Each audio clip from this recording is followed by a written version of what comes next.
আসসালামু আলাইকুম প্রিয় বন্ধুরা, আশা করি সকলেই ভালো আছেন। ঐতিহাসিক দেবরদিঘি, যা নওগাঁ জেলার একটি ঐতিহাসিক নিদর্শন।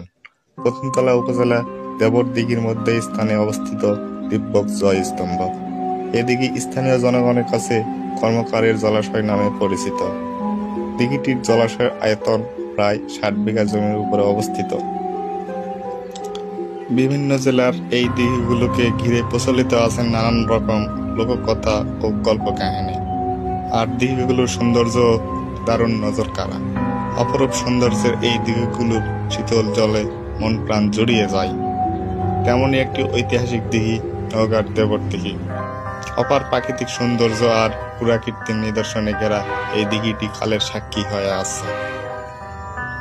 নওগাঁ জেলার প্রথমতলা উপজেলা থেকে 16 কিলোমিটার পশ্চিমে সাভার-নওগাঁ সড়কের পাশেই ঐতিহাসিক দেবরদিঘি অবস্থিত।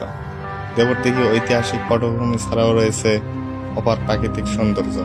দিঘির মূল ঘাটে প্রবেশ করার সময় দুপাশে উইপিং দেবদারু গাছ দিয়ে ঘেরা রাস্তা আপনাকে স্বাগত জানাবে।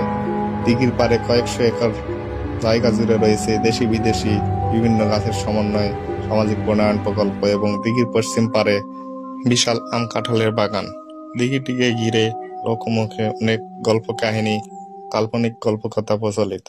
এই দিঘির মাঝখানে রয়েছে আশ্চর্যজনকভাবে স্থাপিত অখণ্ড গ্রানাইট পাথরের স্তম্ভ। সুদূর অতীতের বাঙালি সূর্যবীর্যের সাক্ষ্য বহন করছে আজও। অর্ধবর্গ বিঘা দিঘির মধ্যখানে অবস্থিত 8 কোণা বিশিষ্ট গ্রানাইট পাথরের নির্মিত এত বড় স্তম্ভ বাংলাদেশে বিরল। এটিকে জয় স্তম্ভ নামে ডাকা হয়। স্তম্ভটির সর্বমোট উচ্চতা 31 ফুট 8 ইঞ্চি। পানির নিচের অংশ 6 ফুট 3 ইঞ্চি এবং পানির উপরের অংশ 25 ফুট 5 ইঞ্চি। স্তম্ভটির ব্যাস 10 ফুট 4 ইঞ্চি। প্রতিটি কোণের পরিধি 1 ফুট 3.5 ইঞ্চি। স্তম্ভের উপরিভাগ খাঁজকাটা অলঙ্করণ দ্বারা সুশোভিত। পাথরটির ইতিহাস নিয়ে নানা মতভেদ রয়েছে। সংক্ষিপ্ত ইতিহাস থেকে জানা যায়, দ্বিতীয় মহিপালের আমলে 1075 সালে বাংলার কৈবর্ত সম্প্রদায়ের প্রভাব বৃদ্ধি পায়। মহিপালের রাজসভায় এই কৈবর্তরা উঁচু পদে পদে অধিষ্ঠিত ছিল। দ্বিতীয় মহিপাল ছিল দুর্বল ও চরিত্রহীন শাসক। দ্বিতীয় মহিপালের অযোগ্যতার কারণে বাংলায় অসন্তোষ তৈরি হয়। কিছু সেনাপতি ও বিপদগামী লোক এই সুযোগে দ্বিতীয় মহিপালকে হত্যা করে। দিব্যক সর্বসম্মতিক্রমে বরেন্দ্রভূমির অধিপতি নির্বাচিত হন। দিব্যকের শাসনামল ছিল 1075 থেকে 1100 সাল পর্যন্ত। দ্বিতীয় মহিপালের সময় 3 জন রাজা বাংলায় শাসন করেন। এরা হলেন দিব্যক, রুদ্রক ও ভীম। ব্রিটিশ ভারতীয় বিশিষ্ট ইতিহাস লেখক বুকারুন হ্যামিল্টনকে পূর্ব ভারতীয় অঞ্চলে ঐতিহাসিক স্থানগুলোর উপর একটি জরিপ তৈরি করে তালিকা প্রণয়নের জন্য এই অঞ্চলে পাঠান। তিনি 1789 সালে দিঘির পাশে এসে উপস্থিত হন এবং জরিপ করেন।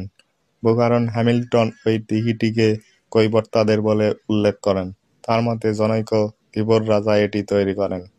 তবে ব্রিটিশ প্রত্নতত্ত্ববিদ স্যার আলেকজান্ডার ক্যানিংহামের মতো একাংশ শতাব্দীর কৈবর্ত রাজা দিব্যকের ভ্রাতা রুদ্রকের পুত্র প্রখ্যাত নৃপতি ভীমের কীর্তি এটি। এই স্তম্ভের প্রতিষ্ঠাতা সম্পর্কে ঐতিহাসিকদের মাঝে মতবিরোধ থাকলেও আজ অবধি দিব্যকের কীর্তি বলে অত্র অঞ্চলে প্রবাদ প্রচলিত রয়েছে।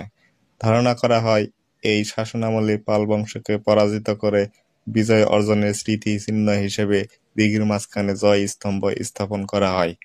এটি একটি অখণ্ড পাথর কেটে তৈরি করা হয়েছে। বর্তমান মুর্শিদাবাদে সাগরদিঘিতেও দিব্যকের অভিযান হয়েছিল এবং সেই স্থানে একটি বিজয় স্তম্ভ প্রথিত হয়। রামপাল কর্তৃক সাম্রাজ্য পুনরুদ্ধারের পরে এটি ভেঙে ফেলা হয়েছিল। ইতিহাস থেকে আরও জানা যায়, দেবর বা দেবর নামে পরিচিত এই বৃহৎ জলাশয় ও জলাশয়ের মাঝখানে অবস্থিত স্তম্ভটি 11 শতাব্দীর কৈবর্ত রাজা দিব্যক তার ভ্রাতা রুদ্রকের পুত্র প্রখ্যাত নৃপতি ভীমের কীর্তি হিসেবে পরিচিত।